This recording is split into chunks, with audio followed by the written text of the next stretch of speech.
ఏపిచ్చే బాధ్యత కూడా తీసుకుంటామని చెప్పి నేను మీకు తెలియజేస్తున్నా. ఇదే కాదు, గ్రామంలో పరిశుభ్రంగా అవడం కోసం నేను ఆ రోజు చెత్త నుంచి కాంపోస్ట్ తయారు చేసి షెడ్లు కట్టాను, అవి కూడా పోయినాయి. అదే మరిగా మరుగుదొడ్లు కట్టాం, వంట గ్యాస్ ఇచ్చాం, ఇంకో పక్క వీధి దీపాలు వేసాం, మంచినీరన్నీ కూడా ఎన్టీఆర్ జలశ్రీ కింద 2 రూపాయలకే 20 లీటర్లు మినరల్ వాటర్ ఇచ్చిన పార్టీ తెలుగుదేశం పార్టీ. దాన్ని కూడా నాశనం చేసేశారు.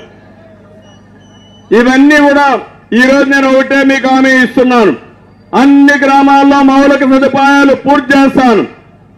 అన్ని గ్రామాలకి సిమెంట్ రోడ్లు కానీ డబల్ రోడ్లు కానీ వేయించే బాధ్యత నాదని మరొకసారి మీ అందరికీ హామీ ఇస్తున్నా.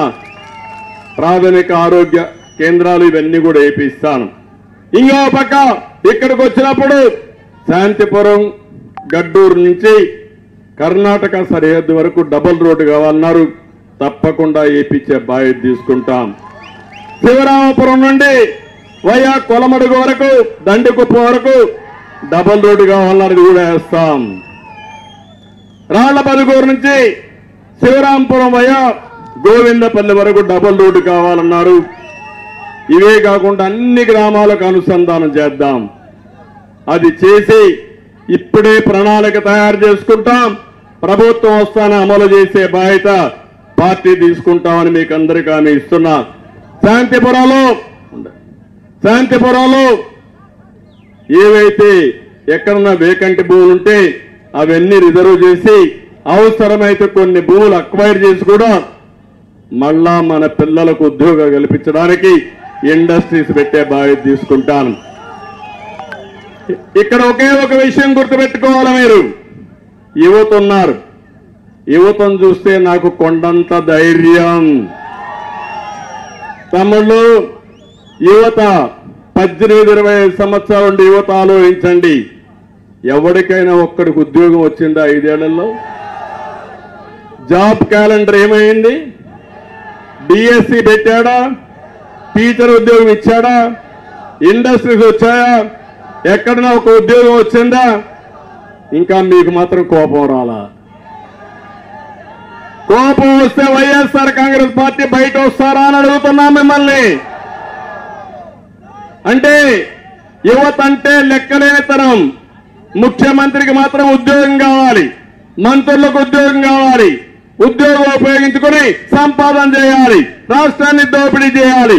మా తమ్ముళ్ళు మాత్రం బాగా చదువుకుని ఇప్పుడు కూడా మీ అమ్మ నాన్న పైన వాళ్ళు వ్యవసాయం కూలి పనులు చేసి ఆ డబ్బుల పైన ఆధారపడే పరిస్థితి ఉండాలి.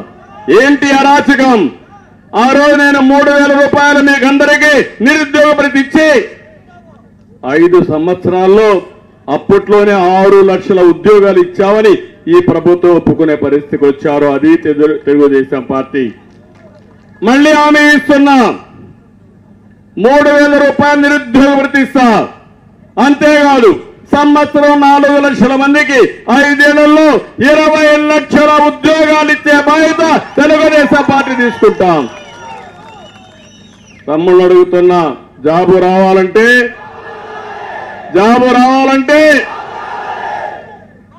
మళ్ళీ బాబు రావాలంటే మీరేం చేయాలి?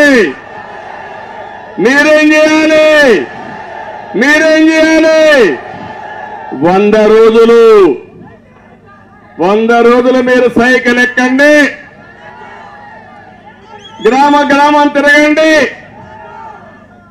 ఏదైతే ఫ్యాన్ ఉందో దాన్ని చిత్తుగా కొట్టండి. ఆ తర్వాత ఏ విధంగా మీ భవిష్యత్తు తీర్చిదిద్దాలో దిద్దే బాధ్యత నాదని మీ అందరికీ హామీ ఇస్తున్నా. ఇక్కడ ఇంకో పక్క రైతులున్నారు. ఈ మండలంలో ఎక్కువ వాణిజ్య పంటలు వేస్తాం.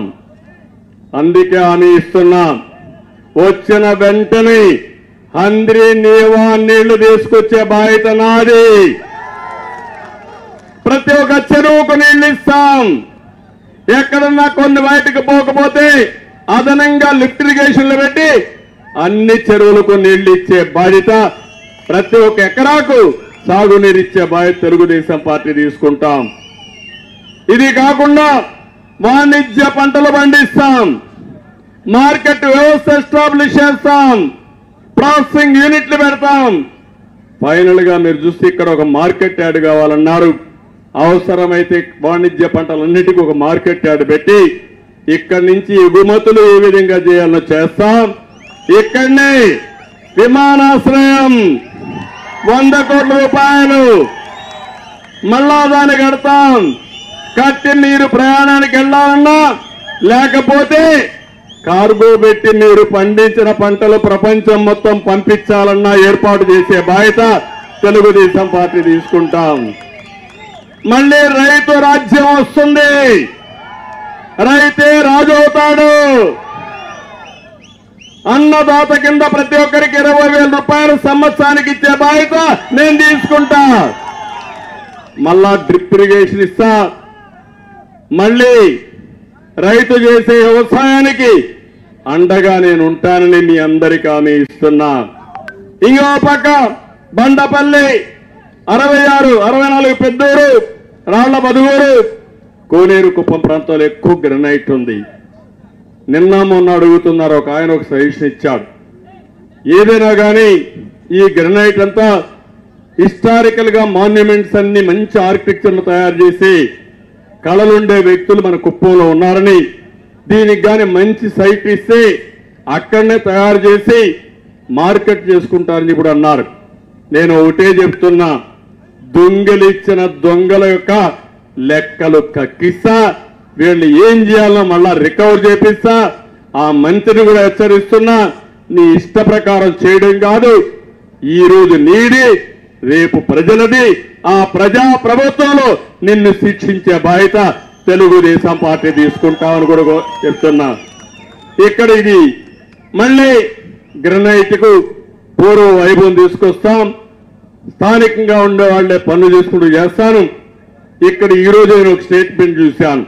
జనార్దన్ నాయుడుని ఒక ఆయన పక్క